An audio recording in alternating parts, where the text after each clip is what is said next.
ingredients and legislation, and having the director of corporate media relations ask if I would like to speak to their mommy blogger specialist. That came across to me and to my many other green blogger friends when I told them about the experience. That came across as very demeaning. There are a number of reasons why green bloggers in particular, even if they call themselves green mom bloggers, don't like to be referred to by others, for the most part, don't like to be referred to as mommy bloggers. And I'll give you a hint. It has something to do with the presentation we saw last week in Sustainable Bootcamp when we heard John Marshall Roberts talk about the different types of personas. And I'll go into that in a little more detail. So what I'll be covering today is what makes green bloggers unique. Why is it that a mom blogger who's green doesn't necessarily want to be called a mommy blogger? How are mainstream and green companies interacting with bloggers? And the rules of the road, are there any, or is it really just the Wild West blogosphere out there? Then I'll be sharing some of my own best practices for blogger relations, and as a group, Sandy, Mario, and I will be taking questions from you. So to start with, when you look at the green blogosphere, there are not just mom bloggers blogging. There are many women without children. You see I have Green LA Girl up here, a single woman in LA who blogs about her life. There's Fake Plastic Fish who blogs about plastic. These are very prominent green bloggers that are not moms but are frequently mistaken for moms. In fact, Green LA Girl even blogged about that. Then there are men who blog, Lighter Footstep, The Good Human, Greensmith. There's plenty of male bloggers out there. And there's plenty of people who are moms who blog but actually don't blog about their families. So you might be asking yourself, well, who are these green bloggers and what do they all have in common and what makes them so unique? Even if a green blogger is a mom who happens to be at home and not out in the professional workforce, the odds are she's going to be doing a lot with her time. She is, after all, blogging about the environment, so she could be an activist who's very prominent with environmental organizations in her community. She could be someone who's just studied and earned her LEAD AP, as Green Talk did. She could be an entrepreneur, a lawyer. She could be a writer who just got a book published. There are many published authors in the Green Moms Carnival, for example, with best-selling books. Some of us are MBAs, marketers, civil servants, graphic designers, grant writers. The list goes on. Think back to last week's seminar when John Marshall Roberts talked about the jade humanistic thinkers and the gold system level thinkers and how they think and what they're motivated by. And then think back to how he described the absolutists. Well, I would say that an absolutist description of these women would be as mom, but they don't view themselves that way. So again, don't call us mommy bloggers. Okay. Let's talk about how both mainstream and green companies are interacting with bloggers. I put together a list of just about every initiative I could think of, and I came up with 14.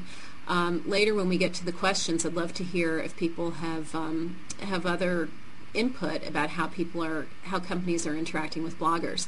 But the first tactic that I've listed, I think, is one of the most important, and it's the most overlooked, and that is commenting. Many companies pay staffers or other people to comment on blogs, and they go out and leave very generic comments that say things like, great post, or love what you have to say. You may as well not leave a comment if you're going to do that.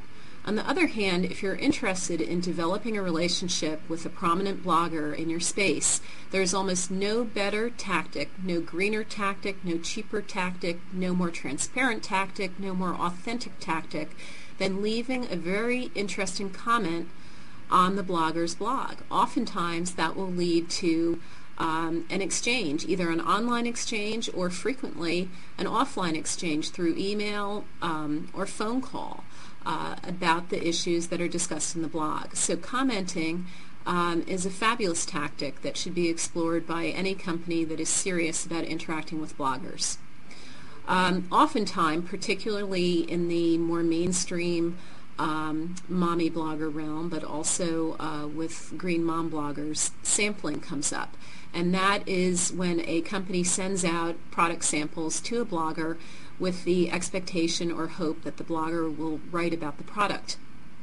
Now, it is very important, particularly if you have a green product, that you make sure that whoever is shipping your samples to the bloggers is shipping in a sustainable way. There's nothing worse than getting a so-called fair trade organic green product that is wrapped in plastic bubble wrap and FedExed overnight to a blogger's home. And believe me, that happens more frequently than you would expect, from New York publishing firms to top PR firms. So you need to ensure that everyone, every step of the way, understands your commitment to sustainability and what that means, and it's reflected in all of the communications with the bloggers. Contests are very popular, again, particularly in the mom sphere. I think they're way overdone right now. If you're going to do a contest, you need to make sure that it is very unique, that it speaks to the care-abouts of your audience. Otherwise, you probably will not get too much participation. Advertising. Along with commenting, I would say advertising is one of the best approaches for blogger relations, and it is also one of the most frequently overlooked.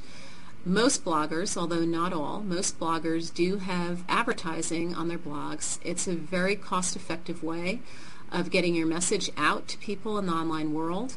Blog advertising is very inexpensive. Often you can get a blog ad on a major site for as little as $50 a month on up.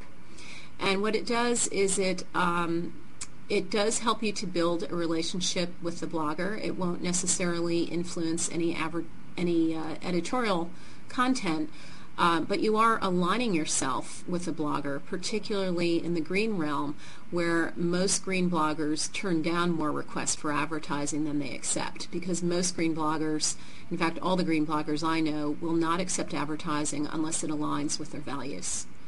Sponsorships is another very common tactic that is used. You will see at the Blog Her conference, which is the largest and most well-known and oldest conference for female bloggers, you will see many bloggers that are sponsored by both mainstream and sustainable brands. Along with sponsoring bloggers, which means paying for their attendance and sending them to the conference in exchange for perhaps a post that references the company or some tweets about the company. You will also see representatives of major brands at all of the blogging conferences, and they are there to listen to what the bloggers are talking about in the conference sessions. They're there to meet the bloggers face-to-face, and again, this is a really excellent way to get to know the people behind the blogs and to determine if you want to align your brand with a particular blog. Another tactic that is growing in popularity, particularly among the larger brands, is what I call exclusive clubs. And these are best epitomized by the Walmart 11, which was the first of these clubs to start. Walmart approached 11 women. It subsequently grew to 22 and had them blog on the Walmart site, promoted these women, sent them to numerous conferences, and had them speak on behalf of the company. The program was extremely successful for Walmart. There was a quote made by the marketing consultant who ran that program that he believes the program contributed significantly to Walmart's profitability. I know that program has been somewhat controversial among many of the women who participated because the bloggers were not compensated for their time, but the brokers were.